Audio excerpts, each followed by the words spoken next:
അസ്സലാമു അലൈക്കും വറഹ്മത്തുള്ളാഹി വബറകാതുഹു.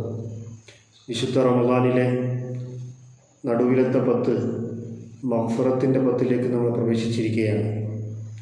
ഈ 10ൽ നമ്മൾ പ്രത്യേകം ആവർത്തിച്ച് ചൊല്ലുന്ന ദിക്ർ അല്ലാഹുമ്മ ഗ്ഫിർലി ദുനൂബി യാ റബ്ബൽ ആലമീൻ.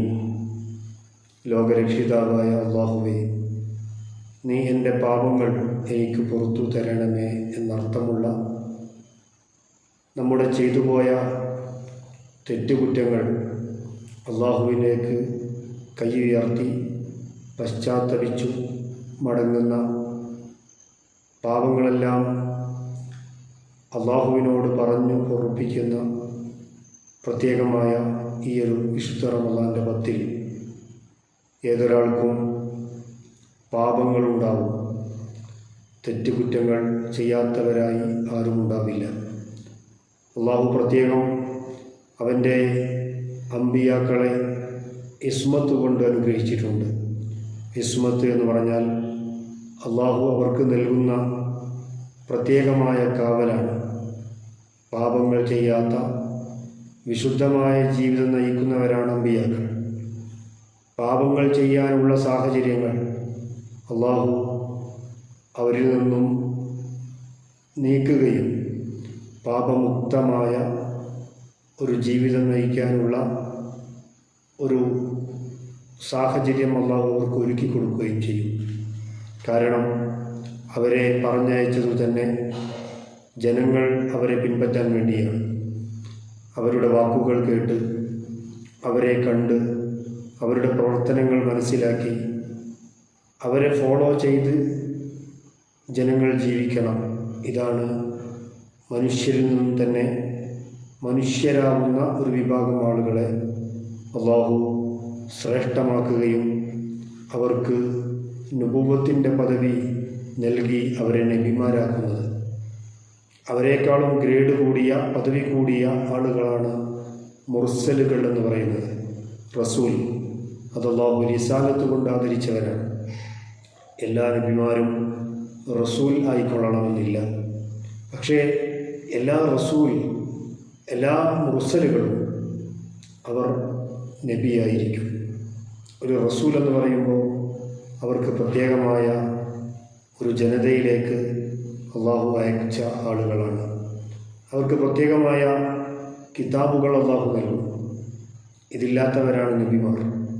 അവർക്ക് പ്രത്യേകം ജനതയിലേക്ക്, പ്രത്യേക നാടുകളിലേക്ക് പ്രത്യേകമായി തബ്ലീഗ് കൊണ്ട്, പ്രബോധനം കൊണ്ട് കൽപ്പിക്കപ്പെട്ടവരല്ല നബിമാർ എന്ന് പറയുന്നത്. നേരെ മറിച്ച് അല്ലാഹു സുബ്ഹാനഹു വ തആല മനുഷ്യരെ സന്മാർഗത്തിലേക്ക് നയിക്കാൻ വേണ്ടി അല്ലാഹു തആല വഹ്യ് നൽകി ആദരിച്ചവരാണ് നബിമാർ. നമ്മൾ പറഞ്ഞു വരുന്നത്, അവർ മനുഷ്യരാണെങ്കിലും ജന്മം കൊണ്ട്, ശരീരം കൊണ്ട്, മനസ്സുകൊണ്ട്, ജീവിതം കൊണ്ടൊക്കെ മനുഷ്യ പ്രകൃതമാണ് അവർക്കുള്ളത്. പക്ഷേ അവർ സാധാരണ മനുഷ്യരല്ല. സാധാരണ മനുഷ്യരായാൽ അവർ നബിമാരാവുകയില്ല.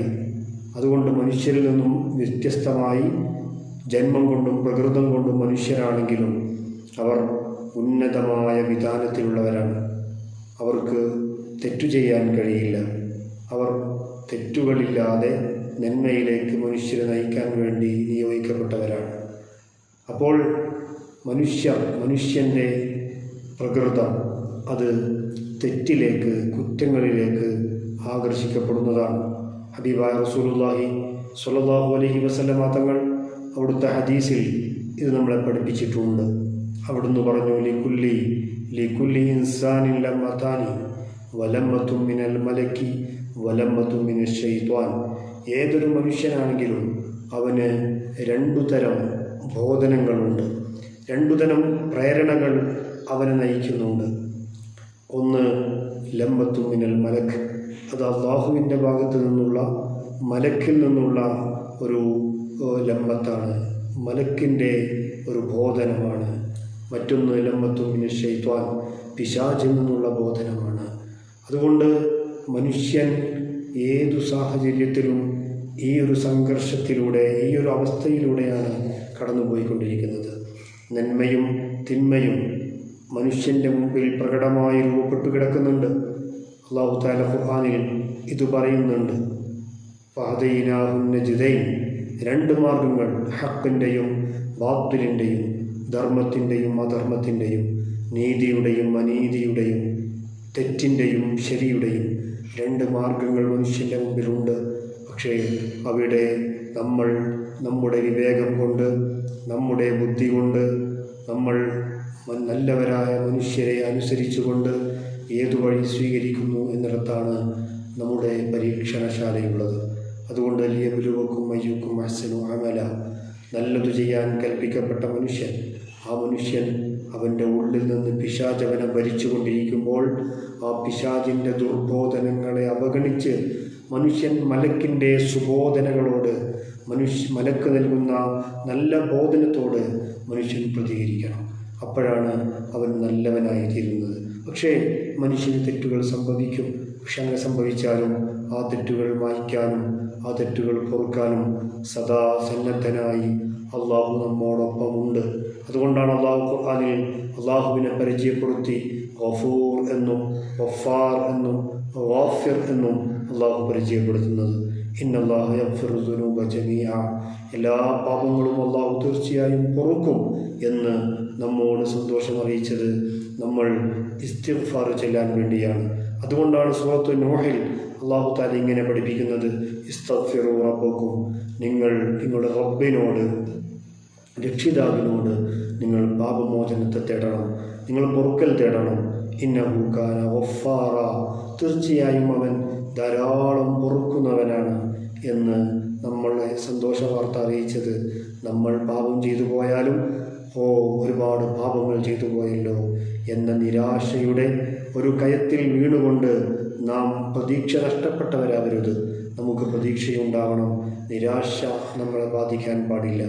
അങ്ങനെ പ്രതീക്ഷയോടെ അള്ളാഹുവിലേക്ക് നമ്മൾ കൈയുയർത്തി ചോദിക്കുമ്പോൾ അള്ളാഹു സ്വീകരിക്കും.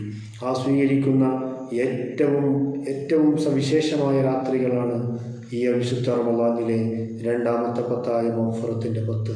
അതുകൊണ്ട് തന്നെ എല്ലാവരും അവരുടെ പാപങ്ങൾ ഏറ്റുപറഞ്ഞ് അള്ളാഹുവിന് മുമ്പിൽ നമ്മൾ യാചിച്ച് കേണ് അള്ളാഹുവിനോട് നമ്മൾ ചോദിച്ച് നമ്മൾ മഗ്ഫിറത്തിനെ തേടണം. ഇസ്തിഗ്ഫാർ നമ്മൾ അധികരിപ്പിക്കണം. അസ്തഗ്ഫിറുല്ലാഹൽ അദീം എന്ന് റമളാൻ 1 മുതൽ നമ്മൾ ചോദിക്കുന്ന അഷ്ഹദു അല്ലാ ഇലാഹ ഇല്ലല്ലാഹ് അസ്തഗ്ഫിറുല്ലാഹ്, ഇത് നമ്മൾ നോമ്പ് 1 മുതൽ നിരന്തരമായി പറഞ്ഞുകൊണ്ടിരിക്കുന്നതാണ്. ആ ഇസ്തിഗ്ഫാറിൻ്റെ നേട്ടം അത് പാപം പൊറുക്കൽ മാത്രമല്ല, അതിനപ്പുറത്തേക്ക് സാമ്പത്തികമായ അഭിവൃദ്ധി നമുക്കുണ്ടാകും. കാലാവസ്ഥ നമുക്ക് അനുകൂലമാകും. നമ്മുടെ ടെൻഷനുകൾ നീങ്ങും. മനക്ലേശങ്ങൾ നമ്മിൽ നിന്നും അകന്നു നിൽക്കും. ഇങ്ങനെ മനുഷ്യൻ്റെ സന്തോഷത്തിന്, അവൻ്റെ നല്ല ജീവിതത്തിനൊക്കെ ഈ ഇസ്തിഗ്ഫാർ കാരണമാണ് എന്ന് ഹദീസുകളിൽ നമ്മളെ പഠിപ്പിക്കുന്നുണ്ട്.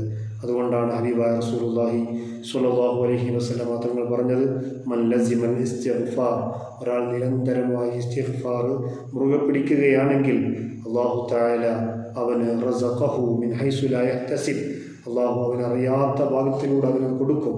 മാത്രമല്ല വജഅല ലഹു മിൻ കുല്ലി ഫറജിൻ മഖ്റജ വമിൻ കുല്ലി ളീഖിൻ മഖ്റജ, എല്ലാ ളീഖിൽ നിന്നും, എല്ലാ കുടുക്കിൽ നിന്നും അള്ളാഹു അവനൊരു തുറസ്സിനെ നൽകും എന്ന് നമ്മളെ പഠിപ്പിച്ചത്.